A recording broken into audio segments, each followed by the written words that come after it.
நேயர்கள் அனைவருக்கும் அன்பான வணக்கம். இந்த தொகுப்புல தை மாதம் நமக்கு எப்படிப்பட்ட பலன்கள்லாம் கிடைக்கும் அப்படின்னு பார்க்கலாம். தை மாதம் தமிழ் மாதத்தின் 10வது மாதம், அதாவது 2024ஆம் வருடத்தின் தமிழ் மாதத்துக்கு இது முதல் மாதம் அப்படின்னு கூட சொல்லலாம். தை மாதம் 1ஆம் தேதி முதல் 21ஆம் தேதி வரைக்கும் இருக்கு. ஜனவரி மாதம் 15ஆம் தேதி முதல் பிப்ரவரி மாதம் 12ஆம் தேதி வரைக்கும் இந்த தை மாதம் இருக்குது. ஆங்கில மாதத்துக்கு பொதுவாகவே நம்ம எந்த ஒரு நல்ல செயலையும் நம்ம ஆரம்பிக்கிறதுக்கு தை மாதத்தில் ஆரம்பிக்கிறது தான் வழக்கம். இந்த தை மாதத்தில் தான் சூரியன் தன்னுடைய வடதிசை பயணத்தை தொடங்குறாரு. உத்தராயணிய காலம் அப்படிங்கிறது ஆரம்பமாக போகுது. தேவர்களோட உலகுக்கு தட்சிணாயனம் எனப்படும் 6 மாத இரவு காலம் முடிஞ்சு 6 மாத பகல் காலம் அப்படின்னு சொல்லக்கூடிய உத்தராயண காலம் ஆரம்பமாக போகுது. இதுவே இந்த தை மாதத்தோட பெருமை அப்படின்னு கூட சொல்லலாம். ஆடி மாதத்தில் விதைச்ச நெல்லெல்லாம் தை மாதத்தில் தான் அறுவடை செய்வாங்க. அந்த அறுவடை செஞ்ச நெல்லில் தான் தை பொங்கல் அன்று புது அரிசியில் பொங்கல் செய்து சூரிய பகவானுக்கு படைப்பாங்க. அதே மாதிரி கடவுளுக்கு நன்றி சொல்லும் விதமாகவும் இருக்கும் இந்த தைப்பொங்கல். இந்த தை மாதத்தில் ஏகப்பட்ட விசேஷங்கள் அப்படிங்கிறது இருக்கு. தைப்பொங்கல், மாட்டுப்பொங்கல், காணும் பொங்கல், பூசம் வருது. தை அமாவாசை ரொம்ப மிக மிக விசேஷம் அப்படின்னு கூட சொல்லலாம். மக்கள் நல்ல விளைச்சலுக்கு உதவிய சூரிய கடவுளுக்கு நன்றி செலுத்தும் விதமாக தான் தை மாதத்தின் முதல் நாளை தை பொங்கலாக நம்ம கொண்டாடுறோம். இந்த தை மாதத்தை மகர மாதம்னு கூட அழைப்பாங்க. ஏன்னா மகர ராசிக்குள்ள சூரியன் நுழைவது தான் அதுக்கு காரணம். இப்படிப்பட்ட இந்த தை மாதத்துல கிரகங்களோட நிலைகள்லாம் எப்படி இருக்கு அப்படின்னு பார்த்தோம்னா, சூரியன் மகர ராசியில சஞ்சரிக்கிறாரு. செவ்வாய் தனுசு ராசியில இருக்கிறாரு. மாதத்தின் பிற்பகுதியில மகர ராசிக்கு போறாரு. புதன் தனுசு ராசியில இருக்கிறாரு. அதன் பிறகு மகர ராசிக்கு போறாரு. சுக்கிரன் விருச்சிகத்துல இருக்கிறாரு தை மாதம் 5ஆம் தேதி வரைக்கும். அதன் பிறகு தனுசு ராசிக்கு போறாரு. குரு மேஷ ராசியிலையும், சனி கும்ப ராசியிலையும், ராகு மீன ராசியிலையும், கேது கன்னி ராசியிலையும் இருக்கிறாங்க. இப்படிப்பட்ட சஞ்சாரத்துல தான் இந்த தை மாதம் பிறக்குது. இப்படிப்பட்ட நிலையில இந்த 12 ராசிக்காரர்களுக்கும் எப்படிப்பட்ட பலன்கள்லாம் கிடைக்கும் அப்படின்னு நம்ம விரிவாவே பார்க்கலாம்.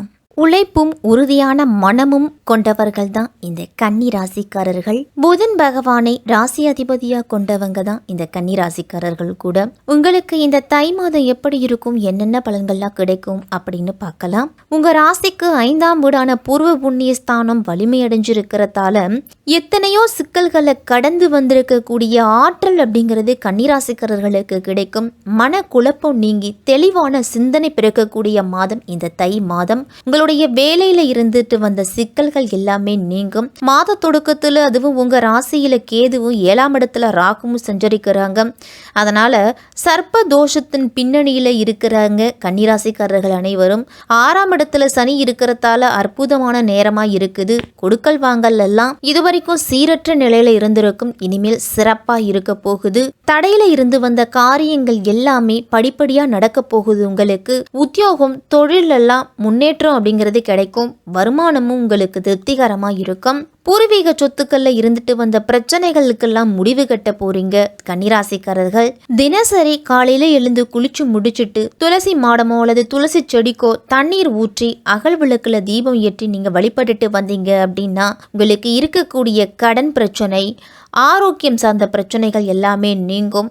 சங்கடங்கள் நீங்கி, தடைகள் நீங்கி, காரிய வெற்றி உண்டாகிறதுக்கு ஏழைகளுக்கு சனிக்கிழமையில 10 பேருக்கு உளுந்து வடைய தானமா வாங்கி கொடுங்க. உங்களுக்கு நல்ல முன்னேற்றம் இருக்கும். சூரியன் உங்க ராசிக்கு 5ஆம் இடத்துல இருக்கிறதால இந்த மாதத்துல அடிக்கடி உல்லாச பயணம்லாம் சென்று வருவீங்க கன்னிராசிக்காரர்கள்லாம். அப்பாவோட சொத்துக்களை பராமரிப்பதற்காக செலவுகள் அப்படிங்கிறது அதிகரிக்கும். ரியல் எஸ்டேட் தொழில், பங்கு வர்த்தகம், கமிஷன் தொழில்ல இருக்கிறவங்களுக்கெல்லாம் வியாபாரங்கிறது சிறப்பா இருக்கும். தொழில் வியாபாரத்துல வேலை விஷயமா வெளியூர் அப்படிங்கிறது அடிக்கடி பயணம் சென்று வருவீங்க. அந்த பயணம் உங்களுக்கு லாபத்தை கொடுக்கும்.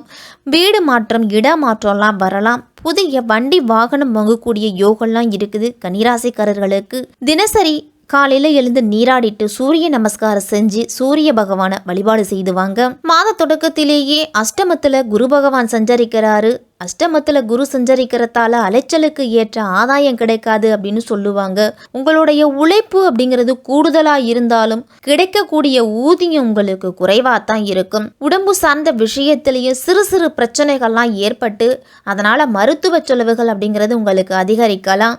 கொஞ்சம் உற்சாகம் குறைந்து காணப்படுவீங்க கன்னிராசிக்காரர்கள்லாம். கொடுக்கல் வாங்கல் எல்லாம் ஒரு தொகை செலவழிஞ்ச பின்னர் அடுத்த தொகை உங்களுடைய கைக்கு கிடைக்கும். வரவறிஞ்சு செலவு செய்யறது தான் இந்த கன்னிராசிக்காரர்களுக்கு இந்த தை மாதத்துல நல்லது. இந்த நேரத்துல நீங்க குரு பகவானுக்குரிய வழிபாடுகளை செய்துட்டு வந்தீங்க அப்படின்னா அவரால் ஏற்படக்கூடிய தாக்கம் சற்று குறையும் உங்களுக்கு. தை மாதம் 5ஆம் தேதி தனுசு ராசிக்கு சுக்கிரன் போறாரு. சுகஸ்தானத்துல சுக்கிரன் சஞ்சரிப்பது உங்களுக்கு நல்லதுதான். சொத்துக்களாலும் சொந்தங்களாலும் உங்களுக்கு ஆதாயம் கிடைக்கும். அதே மாதிரி நீண்ட நாள் நீங்க ஆசைப்பட்டு காத்திருந்த காரியம் கைகூடும். தொழிலை தொடங்குறதுக்காக வங்கிகள்ல கடனுக்கு விண்ணப்பிச்சிருந்தீங்கனாலோ அல்லது யார்ட்டையாவது பண உதவி கேட்டிருந்தீங்கன்னா இந்த மாதத்துல கிடைக்கும். இந்த தை மாதத்துல உங்களுக்கு ஒரு புதிய வழி அப்படிங்கறது பிறக்கும். கன்னிராசிக்காரர்களுக்கெல்லாம் தாயால உங்களுக்கு நல்ல ஆதாயம் உண்டு. தாய் வழியிலிருந்து சொத்துக்கள் வரலாம் அல்லது ஒரு தொகை கிடைக்கிறதுக்கு எல்லாம் வாய்ப்பு இருக்கு. உங்களுடைய தாய் உங்களுக்கு எப்பவுமே ஆதரவா இருப்பாங்க. கன்னிராசிக்காரர்களுக்கெல்லாம் நண்பர்கள் மூலம் உங்களுக்கு நல்ல செயல்கள்லாம் நடக்கும். அதே மாதிரி ஒரு சில பிரச்சனைகள் எல்லாம் நீங்க இருந்துட்டு வந்தீங்க அப்படின்னா அந்த பிரச்சனைகளுக்கு தீர்வு அப்படிங்கிறது நண்பர்கள் மூலியமா கிடைக்கும். இந்த மாதத்துல மாத தொடக்கத்தில் உங்க ராசிக்கு 6ஆம் இடத்துல சனி பகவான் இருக்கிறாரு.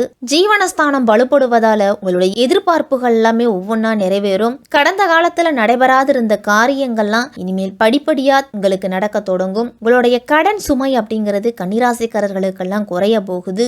உத்தியோகத்துல மேலதிகாரிகள் தேவையான சலுகைகளை வழங்குவாங்க. பணியிடத்துல எல்லாம் மாற்றம் அப்படிங்கிறது வரலாம். உங்களுடைய தொழில் வளர்ச்சிக்கு தேவையான மூலதனத்தை நீங்க கேட்டவர்கள்லாம் இந்த மாதத்துல கொடுப்பாங்க. தொழில் சார்ந்த கடன்களை வங்கிகள்ல விண்ணப்பிச்சிருந்தீங்க அப்படின்னா உங்களுக்கு மானியத்தோட கூடிய வங்கி கடன்லாம் இந்த மாதத்துல கிடைக்கலாம். ஆன்மீக சான்றோர்கள்லாம் உங்களுக்கு ஆதரவா இருப்பாங்க. அதே மாதிரி வீடு கட்டிட்டு இருந்தீங்க அப்படின்னா இந்த தை மாதத்துல குடிபுகிறதுக்கு கூட வாய்ப்பு அப்படிங்கிறது உண்டு. தை மாதம் 13ஆம் தேதி மகர ராசிக்கு புதன் வராரு. பூர்வ புண்ணிய ஸ்தானத்துக்கு புதன் வரும்பொழுது உங்களுக்கு கிடைக்க வேண்டிய அனைத்து யோகங்களும் கிடைக்க போகுது. பொருளாதாரத்துல அப்படிங்கிறது முன்னேற்றம் இருக்கும். உங்களுடைய மதிப்பு மரியாதை எல்லாமே பொது வட்டாரத்துல உயர போகுது. பிள்ளைகளாலையும் சரி நீங்க செய்யக்கூடிய செயல்களாலையும் உங்களுக்கு கௌரவம் அந்தஸ்தெல்லாம் உயரும். உங்களுக்கு கொடுக்கப்பட்ட வேலையில கண்ணும் கருத்துமா இருந்து முடிச்சு கொடுப்பீங்க. வெளிநாட்டு முயற்சியில இருந்துட்டு வந்த தடை அப்படிங்கிறது இனிமேல் இருக்காது. உங்களுக்கு கல்யாண முயற்சி கைகூட வரப்போகுது. கன்னிராசிக்காரர்களுக்கெல்லாம் தை மாதம் 21ஆம் தேதி மகர ராசிக்கு செவ்வாய் போறாரு. மகரம் செவ்வாய்க்கு உச்ச வீடுங்கிறதாலேயே அவர் உச்சம் பெறுவதால உங்களுக்கு ஆரோக்கியத்துல பிரச்சனைகள்லாம் வரலாம். மருத்துவ செலவு அப்படிங்கிறது சற்று கூடுதலா இருக்கும். பிள்ளைகளாலையும் சரி பெற்றோர்களாலையும் சரி உங்களுக்கு மருத்துவ செலவு வரலாம். வருமான பற்றாக்குறை ஏற்படக்கூடிய நேரம் இந்த தை மாதத்தின் பிற்பகுதியில் உங்களுக்கு உத்தியோகத்துல எல்லாம் சக பணியாளர்களால தொல்லைகள்லாம் ஏற்படலாம். அவர்களிடத்துல சற்று எச்சரிக்கையா நடந்துக்குங்க. ஆவணங்களையும் கோப்புகளையும் பணத்தையும் கையாளுறவங்கெல்லாம் கூடுதல் கவனத்தோடு இருந்துக்கிறது நல்லது. உங்களுடைய முன்னேற்றத்தை பற்றி மற்றவர்களிடம் பகிர்ந்துக்க வேண்டாம். உங்களுடைய குடும்ப விவகாரங்களையும் சரி உங்களுடைய குடும்பத்துல 3ஆம் நபரோட தலையீடு அப்படிங்கிறது இருக்கும் பொழுது பிரச்சனைகள் பெரிதாகலாம். அதனால சற்று கூடுதல் கவனத்தோடு இருக்கணும். பொது வாழ்வில் இருக்கிறவங்களுக்கெல்லாம் வெற்றி பாதையை நோக்கி செல்ல போறீங்க. அரசியல்வாதிகள் எல்லாருக்குமே இந்த தை மாதம் சிறப்பாகவே இருக்கு. அடிக்கடி பயணங்கள்லாம் சென்று வருவதால செலவுகள் அப்படிங்கிறது இருந்துகிட்டே இருக்கும்.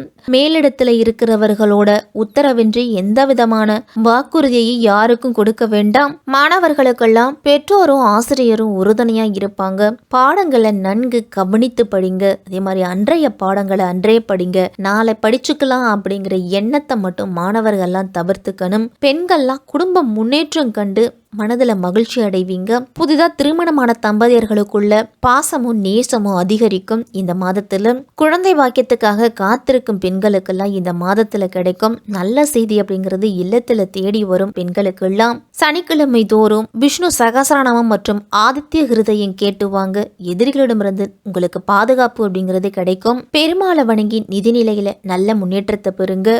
முடிஞ்ச வரைக்கும் அமாவாசை மற்றும் பௌர்ணமி நாட்கள்ல அசைவ உணவுகளை தவிர்த்து வர்றது நல்லது. கன்னிராசிக்காரர்களுக்கெல்லாம் இந்த தை மாதம் மன உறுதியுடன் எந்த செயலை செய்தாலும் அதில் வெற்றி அப்படிங்கிறது கிடைக்கும். கன்னிராசிக்காரர்களுக்கெல்லாம்